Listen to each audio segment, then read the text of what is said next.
बिस्मिल्लाहिर्रहमानिर्रहीम। अस्सलामु अलैकुम वरहमतुल्लाहि वबरकातुहू।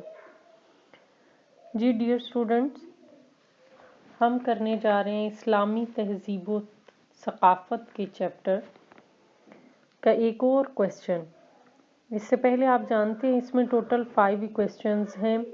इस्लामी तहजीब व तमद्दन के चैप्टर में खसाइस वाला सवाल है, आलमी असरात वाला, मगरबी तहजीब और इस्लाम, मगरबी तहजीब के खसाइस और असरात और ख़राबियाँ, तहजीबों के तसादुम का तनकीदी जायज़ा। लेकिन इन सब में हम कोई भी सवाल छोड़ नहीं सकते, क्योंकि हमारे लिए पेपर पॉइंट ऑफ व्यू से यूनिवर्सिटी में इस तरह होता है कि ये चैप्टर में से 10 मार्क्स के लिए क्वेश्चन आता है, इसके साथ ग्रामर में चॉइस होती है, यानी या ग्रामर, या अगर आपने ग्रामर का कुछ भी क्वेश्चन हल्का थोड़ा किया हुआ है या आपको उस पर ग्रिप नहीं है, तो आप कभी भी इसमें से किसी चीज़ को छोड़ने का सोचेंगे नहीं। जी, हम आगाज़ करते हैं आलमी असरात के लिहाज से। आलमी असरात में ये क्वेश्चन यूनिवर्सिटी में 2 तरीके से आ जाता है, या तो एक ओवरऑल कि 10 नंबर के लिए आलमी असरात ही पर नोट लिखें कि इस्लाम ने किन शोबाजात में तमाम तर इस्लामी तहजीब व तमद्दन के असरात हुए और कौन कौन से असरात से कौन कौन से शोबे में आगे बहुत सी तरक्की हुई। लेकिन इसमें दूसरी तौर पर जो क्वेश्चन आता है कि 5 मार्क्स के लिए अगर आपको आलमी असरात ओवरऑल आता है तो आप हर एक पॉइंट को, इल्मी को, फिक्री को, समाजी और माशरती लिहाज से हर एक पॉइंट को थोड़ा थोड़ा एक्सप्लेन करके तो अच्छी तरह अपना लॉन्ग क्वेश्चन बना सकते हैं। लेकिन कभी कभी होता है कि इसमें इल्मी असरात अलग से या फिक्री असरात अलग से 5-5 नंबर के लिए पूछे जा सकते। उस तरीके से आपने फिर उसको प्रॉपर वे में इल्मी असरात को करना है ताकि आपका वो क्वेश्चन डिटेल में अच्छे तरीके से हो जाए। जी, आगाज़ करते हैं। इंसानी तहजीब और इस्लाम। ये बात रोज़े रोशन की तरह यह है कि दुनिया में सिर्फ एक ही दीन है, दीन इस्लाम, जिसने तहजीब व तमद्दन के हर दौर में इंसानी अफकार और किरदार पर असर डाला। आप देख सकते हैं कि जॉन मर्फी ने इस हकीकत का इतराफ़ करते हुए कि इस्लामी तालीमात ने इंसानी जहन को सबसे ज़्यादा मुतासिर किया। फिर मुख्तलिफ कोटेशंस हैं, जैसे स्पॉइलबर्ग की है, उन्होंने अपनी किताब में लिविंग रिलीजन ऑफ वर्ड के मुताबिक इस्लाम ने रूहानियत और आला इखलाकी इक़दार का एक ऐसा मजबूत और हम आहंग निज़ाम कायम किया जिसने सदियों तक इंसानियत की रहनुमाई और अकामत का फरीज़ा सरअंजाम दिया।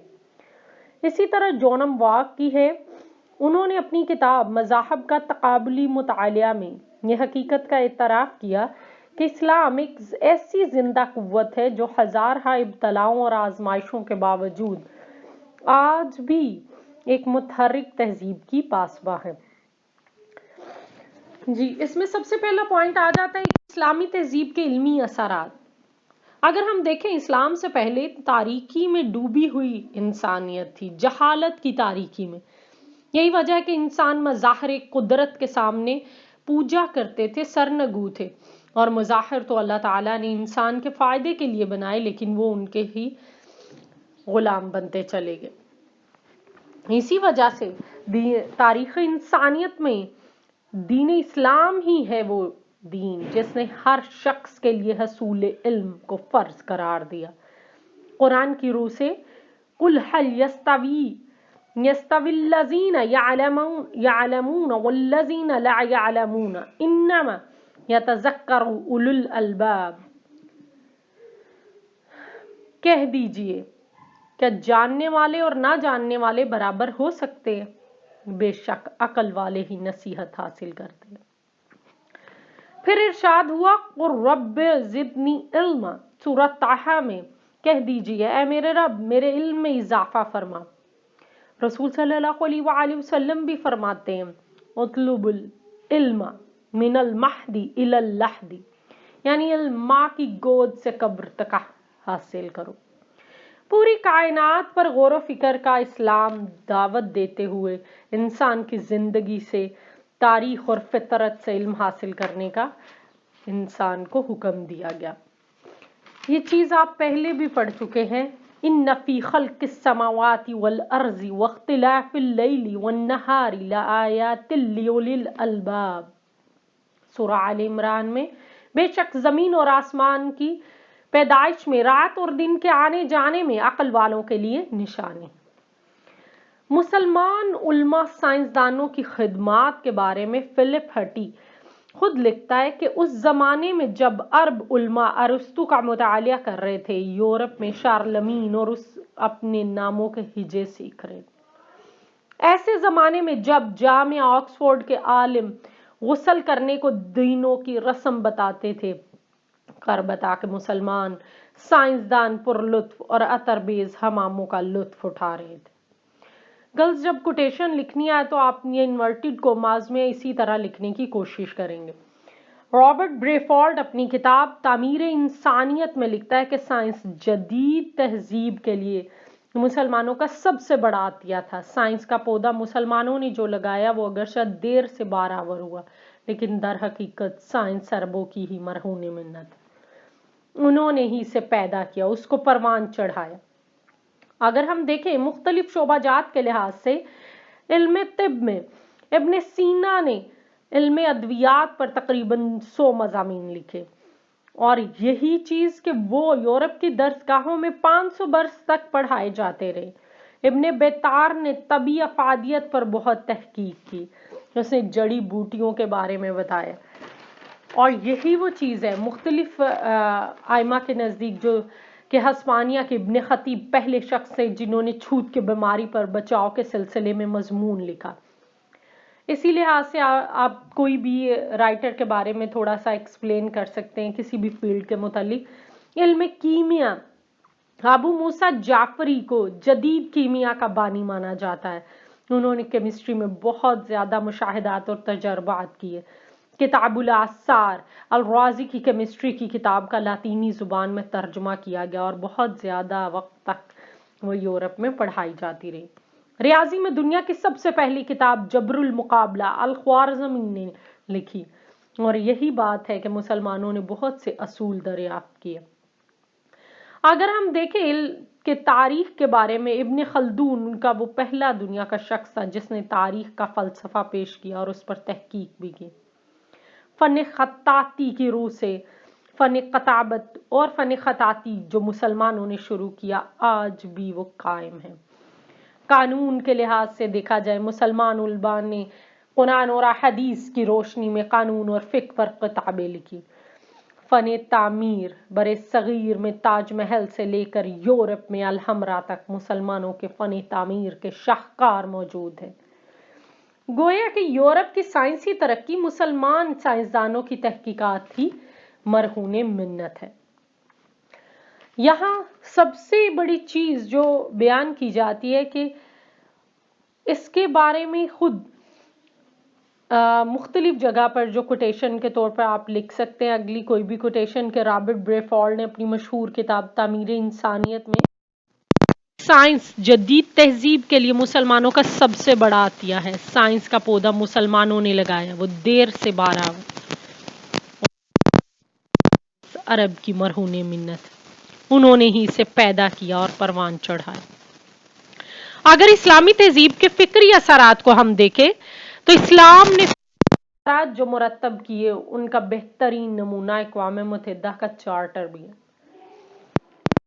आप देखें कि इस्लाम से पहले इस्लाम ने तमाम दुनिया पर अपने फिक्री असरात मुरत्तब, तमाम दुनिया में बादशाहत थी। बादशाह का हर लफ्ज कानून का दर्जा रखता था। अवाम और महकूम के लिए अलग अलग कानून थे। इल्मी लिहाज से दुनिया तारीकी में डूबी हुई थी। सोसाइटी में औरत का कोई मुकाम नहीं, गुलामी का रवाज, मंडियों में बेचे जाते थे। लेकिन दुनिया से जहालत को ख़त्म करके रोशनी, इल्म की रोशनी में लेकर आना, जात पात के मसले को ख़त्म करना, कानून की नज़र में सबको बराबर ठहरा देना, ये इस्लाम की मरहून मिन्नत। इसमें सबसे बेहतरीन चीज़ कि अक़वाम मुत्तहिदा के चार्टर में भी जो हकूक इंसानी पर मुरत इंसानी रवादारी अदल इंसाफ दीगर हकूक इंसानी का जो मुजाहरा किया गया वो तमाम का तमाम बताता है क्या इस्लाम ने किस तरह हर जगह पर अपना असर छोड़ा।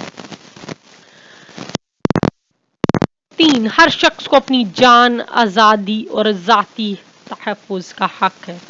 दफ़ा नंबर 4, किसी शख्स को गुलाम या लोंडी बनाकर ना रखा जाए, गुलाम हो बर्दा फरोशी चाहे उसकी कोई भी शक्ल हो। दफ़ा नंबर 5 में किसी शख्स को जिस्मानी अजियत या जालमाना सलूक या सज़ा नहीं दी जाएगी। दफ़ा नंबर 6 में हर शख्स का हक है कि हर मुकाम पर कानून उसकी शख्सियत को तस्लीम करे। दफ़ा नंबर 7 में कानून की नज़र में सब बराबर हैं। दफ़ा नंबर 8 में किसी शख्स को महज हाकिम की मर्जी पर गिरफ्तार, नजरबंद या जलावतन नहीं किया जाएगा। दफ़ा नंबर 9, बालिग मर्दों या औरतों को बगैर ऐसी पाबंदी के जो नस्ल, कौमियत, मजहब की बुनियाद पर लगाई गई हो, शादी ब्याह करने, घर बसाने का हक है। मर्दों और औरतों को निकाह, अज़दवाजी जिंदगी और निकाह फसख करने का मामला सब बराबर हासिल है। दफ़ा नंबर 10 में निकाह फरीकैन की पूरी आज़ादी और रजामंदी से होगा। दफ़ा नंबर 11, हर शख्स को आज़ादी फ़िक्र, आज़ादी ज़मीर, आज़ादी मजहब का पूरा हक है। दफ़ा नंबर 12, हर शख्स को अपने मुल्क की हुकूमत में बराह रास्त या आज़ादाना तौर पर मुंतखब किए हुए नुमाइंदों के जरिए हिस्सा लेने का हक है। हर शख्स को तालीम का हक है कि तालीम मुफ्त होगी। इसी तरह इस्लामी तहजीब ने समाजी और मुआशरती तौर पर भी कुछ असरात डाले। अगर ये हकीकत देखी जाए तो तारीखी हकीकत है कि इस्लाम से पहले मुआशरा मुख्तलिफ तबकात में बटा हुआ था। एक हुक्मरान, दूसरा उमरा और वुज़रा, तीसरा महकूम और राया। हिंदुस्तान में समाज पेशे के लिहाज से तमाम तर चीज़ें तकसीम की गई थी। बरहमन, कश्तरी, वेश, शूदर, ये तमाम तर हिंदुस्तान में जाते पाए जाते थे। इस्लाम से कबल अगर औरतों की हालत देखी जाए तो मुआशरे में औरत का मुकाम निहायत पस्त था। कानून की नज़र में औरत का कोई हक या मर्तबा नहीं था। बीवियां बदली जाती थी। ईरान में 2 किस्म की बीवियां थी। एक बीवी की औलाद जायदाद की वारिस करार दी जाती, जबकि दूसरी की औलाद जायदाद से महरूम होती। औरत को जुए में हारने का रवाज आम था। शौहर की मौत के बाद औरत को अक़्द सानी की इजाजत न थी। मिस्र में औरत का मुकाम बहुत पस्त था। कहबागरी आम थी। मिस्री बादशाहों के हरम में बेशुमार औरतें होती थी। अक्सर वो सगी बहनों से ही शादी कर लेती। यही रूम में औरत की हालत जार क्या थी, ये खुद तारीख इखलाक यूरोप में सफ़ा नंबर 19 में दर्ज है कि औरत का मर्तबा रूमी कानून में एक अरसा तक पस्त रहा। सरबराह खानदान जो बाप होता या शोहर, उसे अपनी बीवी पर पूरा इख्तियार था। वो औरत को जब चाहे घर से निकाल सकता था। अरब में भी औरत को जलील और महकूम समझा जाता। औरत विरासत में हिस्सादार नहीं हुई थी। बाज कबाइल तो लड़कियों को जिंदा दर गोर कर देते। यहूदी कानून में मर्द की मौजूदगी में औरत विरासत से महरूम होती। औरत को बेवा हो जाने पर दूसरी शादी का हक भी हासिल नहीं था। ईसाईयत में औरत को कोई हकूक और मुकाम नहीं था। पौलुस का मशहूर कौल है, औरत शैतान का दरवाजा है। हिंदुस्तान में औरत का कोई मुकाम नहीं था। ऋग्वेद में लिखा है कि औरतों से मोहब्बत नहीं हो सकती क्योंकि औरत के दिल फिल हकीकत बेड़ियों के बट है। गुलामों की हालत, औरत के अलावा दुनिया का हर मुल्क में एक और मजलूम तबका था, वो गुलाम थे। उससे कबल तरक्की याफ्ता अक़वाम में गुलामों का रवाज आम था। आका को ये इजाजत होती थी कि वो अपने गुलाम को हल्की सी لغزش پر، کسی کوتاہی پر بڑی سے بڑی سزا دے سکتا تھا۔ عام سزا جو تھی وہ تازیانے یا کوڑے لگانا تھا۔ پاؤں میں بیڑیاں ڈال کر ان کو سزا دی جائے۔ اگر کوئی غلام بھاگ جائے تو پھر پکڑا جائے، اسے گرم لوہوں سے داغا جاتا۔